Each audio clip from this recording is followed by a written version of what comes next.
Hello, and welcome to my channel, Inviting Possibilities. My name is Rochelle, and I'm here to do a love reading for Pisces, Sun, Moon, Rising, Venus, or wherever else you might have Pisces in your chart. And just remember that if it doesn't resonate, don't try and make it fit. Just take what resonates and leave the rest. And also remember that my readings are timeless. So whenever you catch this is the right time for you. I'm going to be doing a Celtic cross spread and choosing from the Good Tarot, and I'll finish up with some cards from uh, Wisdom of Avalon Oracle deck. So we're going to start by asking what your current situation is. What are you currently dealing with in love? What's going on with Pisces in love? Four of Earth.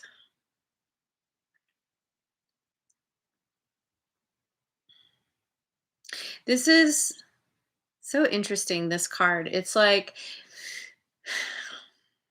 it's all about building on a solid foundation. Understanding that wherever you're at up to this point has been built on a solid foundation, so it's not going to crumble. It's also a card of ownership, of I don't know, like I've feeling like maybe I don't know. Let me pull a clarifier on this. What about ownership? What about the Four of Earth? Page of Earth. I think that this is speaking to you potentially being in a new romantic partnership, a new situation, and starting to see tangible results from building on a solid foundation. And yes, there could be a sense of ownership, like meaning like you two have become exclusive. You're not this isn't an open relationship. You're like, no, this is my person, and they're saying, yes, Pisces is mine. Hey, Deepak. You were saying it's raining like crazy there. Where are you in India? I forgot. I think you might have told me before. I wish we had rain here because we are this whole side of the country is on fire right now, and so our skies are just brown and smoky and disgusting, and we could really use some rain to wash it away. So I have to say I'm a little jealous. um Okay, so Pisces, what has happened in your recent past? Two of Earth. You were working on finding balance in your life, finding the balance between work and play, working on a relationship, this relationship.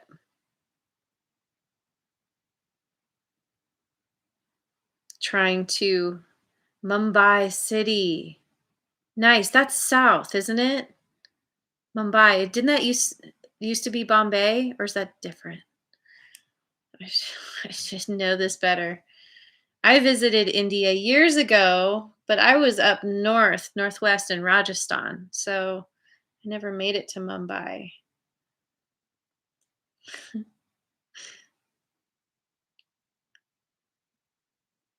Anyway, as I looked that up, yeah, okay. Yeah, down south.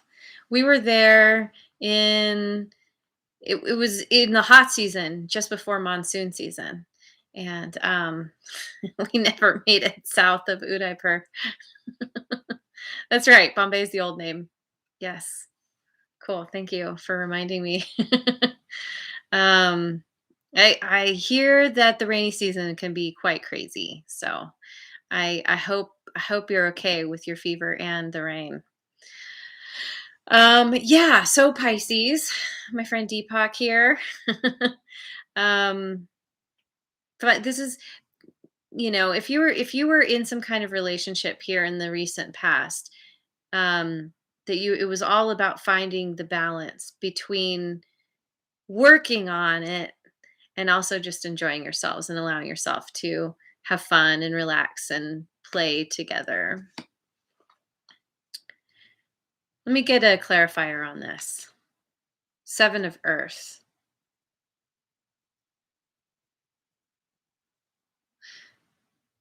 The Seven of Earth is about being at some kind of crossroads, needing to make a decision. Do you do you keep going with where you've been, or do you scrap it and start new? And I wonder if you were in this place because maybe there was a little too much time spent working on things and it was starting to feel a little too burdensome. But in the end, you realized that in order to make it work, there had to be some, there, you had to have a good time together and not be so serious. And that's what helped you to build on this solid foundation.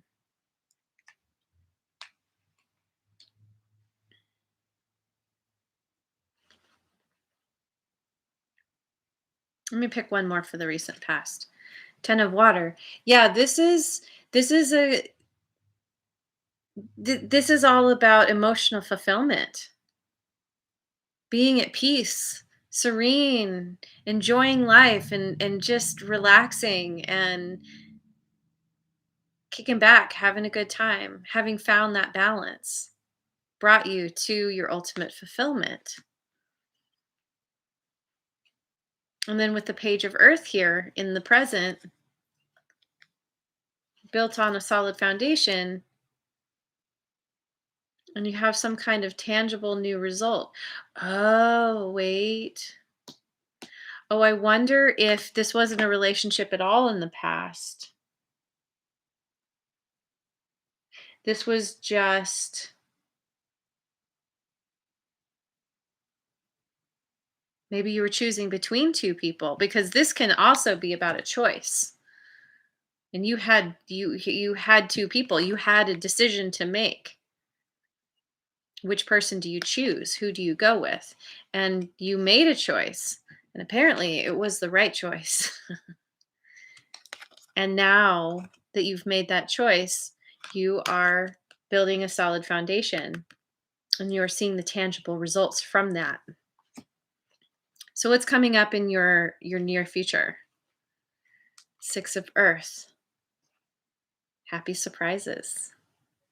Unexpected resources. Things just working out like someone being very generous with you or you being very generous with them. I want to clarify this some more. 10 of Earth. This is your near future. Yeah, this is you have the 10 of water and now you have the 10 of Earth.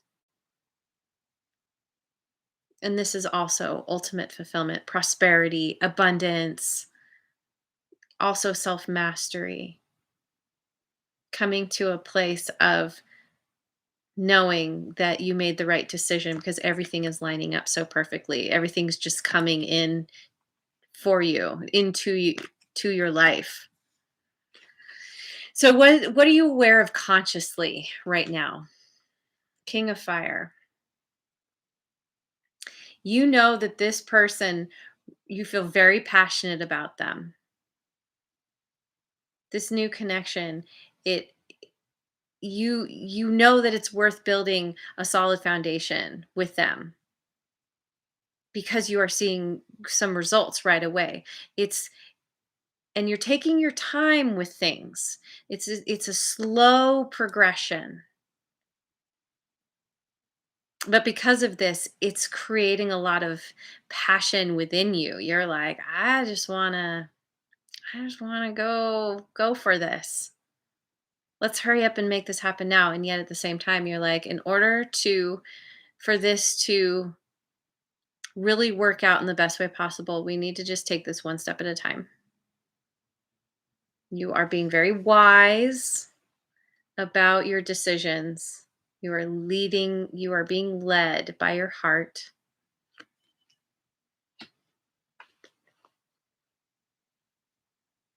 Okay, so what's in your subconscious? What are you not aware of?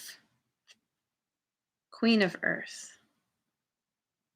You're a lot more resourceful than you give yourself credit for. You you're very loyal, you're very nurturing,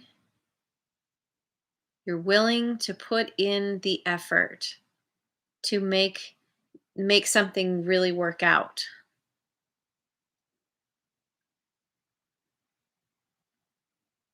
And we have the king and the queen.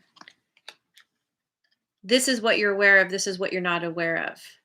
I think this is your counterpart. This is you, and gender doesn't matter. These are just energies, but this is you kind of be embodying that masculine energy more, being very, very focused, very decisive, making those decisions, being the leader.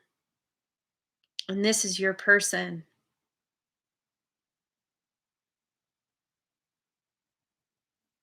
who balances you out so well, who is very nurturing, grounds your passion,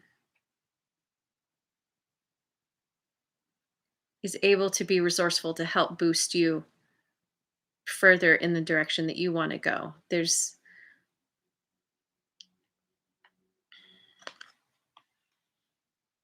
a beautiful connection here that's leading to ultimate fulfillment. So how do you perceive yourself in this situation? Very independent. You are focusing on what you need to do to get yourself where you want to go. Taking those steps, being very clear on what needs to happen, what you need to do. It's funny because this is a card of being single. It makes me think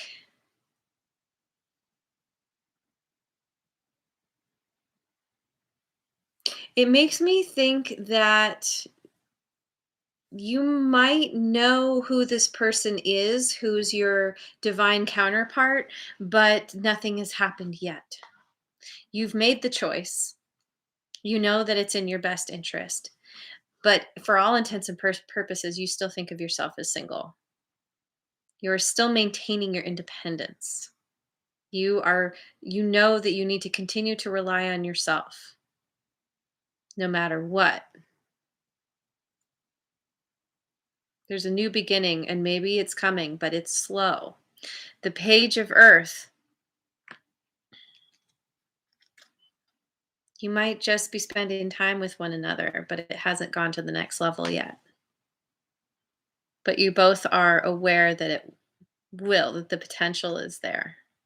Your passion is certainly building, but you're also like, okay, I need to focus on myself, do my own thing. All right. So what are other people's perception of you, particularly this person? Six of Fire. They see you as an enlightened influencer. These two cards are like the same to me in this deck. He's an enlightened influencer. He's an enlightened leader. They see you that way. They see you as you are. You may very likely be doing something in your life where you're in the limelight. You're providing some kind of wisdom to people, teaching them, guiding them in some way, being some kind of beacon.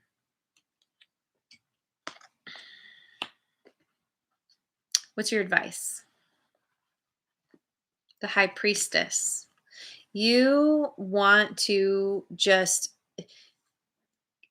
as best you can, maintain that deep connection with your higher power. The High Priestess is very in tune. She's very intuitive. She even psychic. She's very connected in to the kind of cosmic energies. And that's what allows you to be an enlightened leader, an enlightened influencer. And she's not one to flaunt what she knows. She typically keeps things a secret. She doesn't feel she needs to tell anyone anything. But that's kind of the beauty of it, is that you're not even trying. You're not even pretending to know or be anything but yourself, and that is what's drawing people, and they're asking you questions, and they're like, "Well, but you seem to have things worked out. You seem to know something that we don't. Tell us more." And you're like, "Okay, well, here's what I've figured out." And they're just like, "Yeah, really? Tell me more. What else? What else?" So it's like, it's just maintaining, tapping into the mystery, to to your deepest knowing, which is that everything is a mystery, and letting, being guided by that mystery. And what's the outcome? Six, oh, not six, three. Three of fire. Don't want to fall in love. This is the wrong reading for you, Deepak. Because this is clearly saying that there is a divine counterpart coming in. No, not that one. Where'd she go? Let me show you again. I mean, this is a love reading. There's, focus on your studies, please. Yes, do that. That's really important. And, that's what you're doing. That's what you're doing. And that's usually when someone comes in, when you least expect it, because you're just like, yeah, I'm doing my thing. And then boom, there they are. And this is the outcome. This is your ships coming in. This is achievement. And being at the helm of your own ship, riding towards your victory, sailing. Three of fire. I just looked in my book at this. There's something, yeah, expansion of opportunities. Expansion of opportunities. I need to get that in my brain. Um,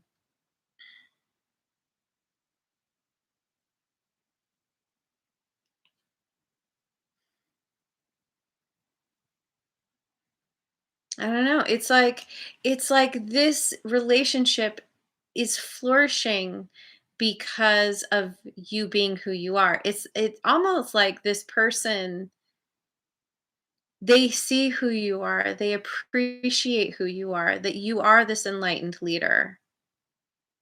And they are there to support you in what you do, to nurture you and give you that foundation that helps you to be so successful. Even though you can totally do it in your own right, there's that it's like they're resourceful in a way that you're not, and they bring something special to the table. And that naturally expands your opportunities. Let me get one more on that, on the outcome. Ace of air. Yeah, it's leading you to a new beginning. The ace of air, it's clarity, it's truth, it's victory. I said riding to your victory. This is victory. This is victory within the connection, because you are following your passion and doing what you love. Astrology, numerology, for example. And someone comes along and is like, wow, I love all your knowledge of astrology and numerology. Tell me more. And then the God rays shine down, and suddenly you have that first kiss or whatever. It's like new beginning in the relationship, new beginning in a victorious something, some kind of beginning happening. It's a divine gift. And that's when they come in. Those divine gifts come in particularly love when you're least expecting it, when you're like, I'm focusing on other things. It's when you focus too hard on the thing you want, love or otherwise, when it keeps it from coming in. It's that weird paradox. So what's at the bottom of the deck? This is the overall energy. The 3 of water, which is all about celebration, enjoying the people around you. You've got all these followers, but they're almost like your entourage. And they all help to keep you afloat, boost you. I don't want to say help to keep you afloat. No, because you're keeping afloat just fine by yourself. They're just coming along for the ride. And they're like, "Ooh, tell us more." And they bring enjoyment to your life. And I think particularly this person,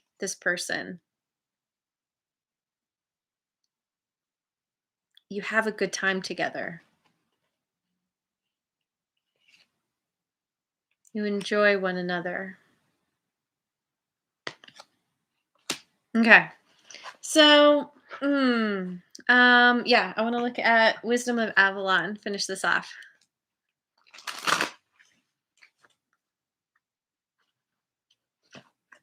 Movement. That's right. There's quite a lot of movement here. Very gentle yet swift movement.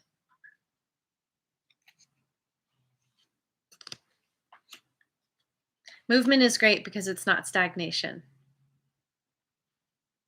If you're moving, you're doing good. And the stag, pride and leadership. Uh-huh. Yeah, you are a natural born leader.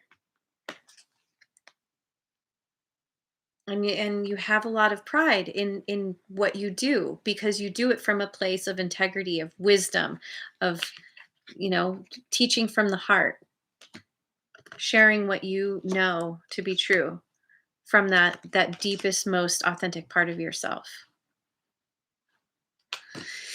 And the cat, independence and healthy boundaries. Yeah. Yeah, this is you always maintaining your independence and setting those healthy boundaries. Always coming back to yourself to be your own counsel. You have lots of people, around you following you, but at the end of the day, it's about you. And that's the thing too about a relationship, a healthy relationship. It's about interdependence rather than codependence. When you're independent and they're independent, then you two can come together and enjoy each other. But at the end of the day, you're able to be apart and that's just fine. You're not expecting the other one to fulfill you in some way. And because you are the king and the queen, you are both very independent. You can do your own things. You both understand that you have your own strengths and you can rely on those. And you're there to uplift one another. So it looks really good to me. If you haven't met this person yet, you will. When you least expect it, probably. So I wish you well in this love journey. And it looks really good. And thank you so much for joining me. I hope you have a wonderful rest of your day and night, wherever you are in the world. Hang in there with the fever and the rain. And I will see you on the next video. Mwah. And if you haven't already, like, subscribe, and share.